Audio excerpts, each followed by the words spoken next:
Hi, it's Mark Bosser, producer of the Pawlik Automotive podcast. We're here in beautiful Vancouver, where it's getting cold and rainy finally. Had a fantastic October. We're here with Mr. Bernie Pawlik of Pawlik Automotive in Vancouver, 18-time winners of Best Auto Repair in Vancouver as voted by their customers. And we're talking vans today. How you doing, Bernie? Doing very well. So we're talking about a 2008 Sprinter van. Now, I don't know if this is a Dodge or Mercedes, because I think this might have even been when they were both one. They were, yeah. This one was actually a Dodge, but they're essentially the same vehicle. And this had a gear shifter replacement. What was going on with this Sprinter van? And so we actually, the vehicle came to our shop for actually a different issue. Came in for a noise in the engine. We looked at it, diagnosed it, and found the alternator was worn out, causing a noise. So we replaced the alternator. Successful repair, road tested the vehicle, drove it around a few times, started, stopped, shifted it, and parked the vehicle out back of our shop. And when the customer came to pick the vehicle up, started the car, went to put it, move it out of park. It's an automatic into drive, and the gear shifter was just locked in park. So that was kind of a surprise because there's nothing that happened before, and just suddenly, all of a sudden, this issue occurred. Okay, how did you guys break it? How do we break it? Well, that's the first question. I mean, and of course, for the customer, go, hey, what did you do? My van was shifting fine beforehand. And, for me, I'm always going, well, what did we do? Actually do something wrong here. So, I mean, that's the first place I always stand in when something happens, because we, over the years, I've had many cars where someone comes in, they need something to do. All of a sudden their battery just dies, like it just won't, won't start the car. It's like, well, it was working fine when it came in. These are kind of things that just happen for us. And, more often than not, and, to me, I have to explain to the client, hey, by the way, this has nothing to do with what we did, but I'm always curious to get, go, hey, could it have been? So we looked at it and found, no, clearly there wasn't anything related. It was just, this van has about 300,000 kilometers. So it's got a lot of mileage on it. So it's old, and, at that point, anything could go wrong. It just so happened to have died when it was here, which is possibly fortunate, because then the owner doesn't take it home, an hour later or a day later. Oh, it won't shift and has to come back. So whether that's of any comfort or not, it's not usually, but it, to me, it helps at least saying, hey, at least it was here when it happened. So yeah. So what did you find? What was going on? So from there, of course, we did some tests, and with a diagnostic scan tool, see if there's any codes in the system. Sure enough, there was, related to the gear shift module. And then from there, we did a little research and testing, and found basically the gear shift module itself had packed it in. So we'll just go into a couple of quick photos right now. There's our '08 Sprinter van in good shape, considering the amount of mileage. There's the gear. This is the gear shifter unit itself. So when we say shifter module, it's an electronic piece that was defective, which is this piece here. But of course, it's not sold separately. There's you can see there's a plug with about, 8 or 10 pins here. There's another wire that comes off here. There's a lot that goes on in these things, surprisingly. Then the gear shift handle, of course. So the whole mechanism's replaced. The cable's attached here. And this thing is, if you have a Sprinter van, it's kind of mounted on the dash. So it takes a bit of work to remove it and reinstall it.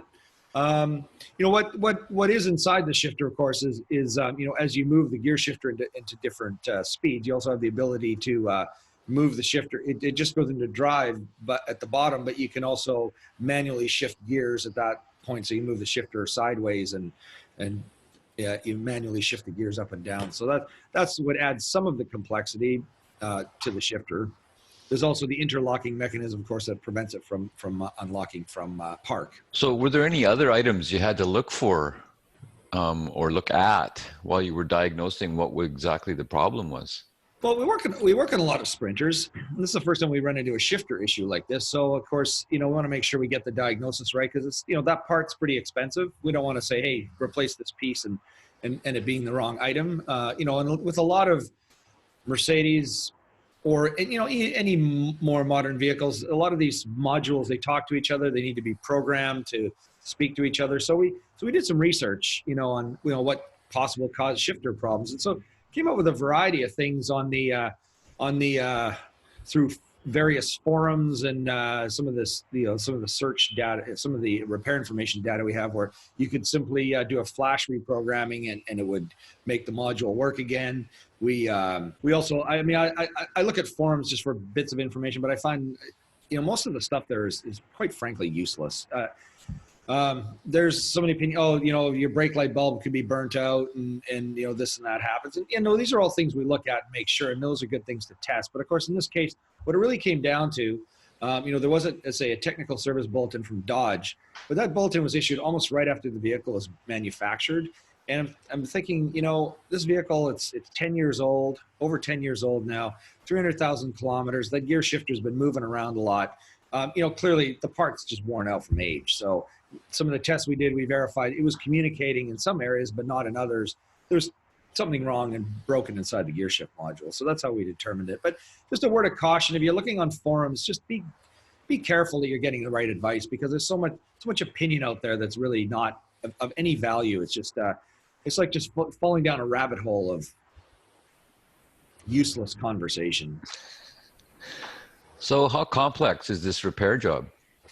Well, it's, it involves removing some of the dash to take the shifter out, and then installing the unit. Fortunately, there's no reprogramming to do, although we did have to clear codes. And there is some relearn procedures that take place in the vehicle with the communication system. So that's something that takes a bit of time. But there's no reprogramming or reflashing of this module. So that was actually a surprisingly nice thing to find, because so often on Mercedes products, you change any one thing and you have to reprogram that module so it speaks to the other modules. So that made for a bit of an easier repair. So you mentioned you work on lots of Sprinters. How are they for reliability? They're pretty good. Although of course these, this is a 3-liter. A lot of these have the 3-liter diesel in them, and we talk about the reliability of that particular engine. There's the other with the smaller diesel before the 3-liter. I mean, those are pretty good too. Those are pretty good. We don't run into a lot of problems with them, and as long as the oil is changed. As long as the oil is changed, of course. I mean, regular maintenance is key, but really they are pretty good vans. But with the 3-liter diesel, of course, you can look at our other podcasts, or you can look around. You'll see all the things that tend to go wrong with them over time. But generally, if you service the vehicle regularly and you use it hard, they're actually pretty good. And they're very practical design. One thing I do like about them is, the size and the shape. You can stand up inside it. It's a great tradesman's van, and for many other things, for a motorhome too. It'd be just a great vehicle overall. So there you go. If you're looking for service for your Mercedes Dodge Sprinter van in Vancouver, the guys to see are Pawlik Automotive. You can reach them at 604-327-7112 to book your appointment. You have to book ahead. They're busy. Or check out their website, pawlikautomotive.com. YouTube channel, Pawlik Auto Repair. Hundreds of videos on there, including many on 3-liter Mercedes Dodge diesels as well. Thank you so much for watching and listening to the podcast. We appreciate it. Thanks, Bernie. Thanks, Mark. Thanks for watching and listening.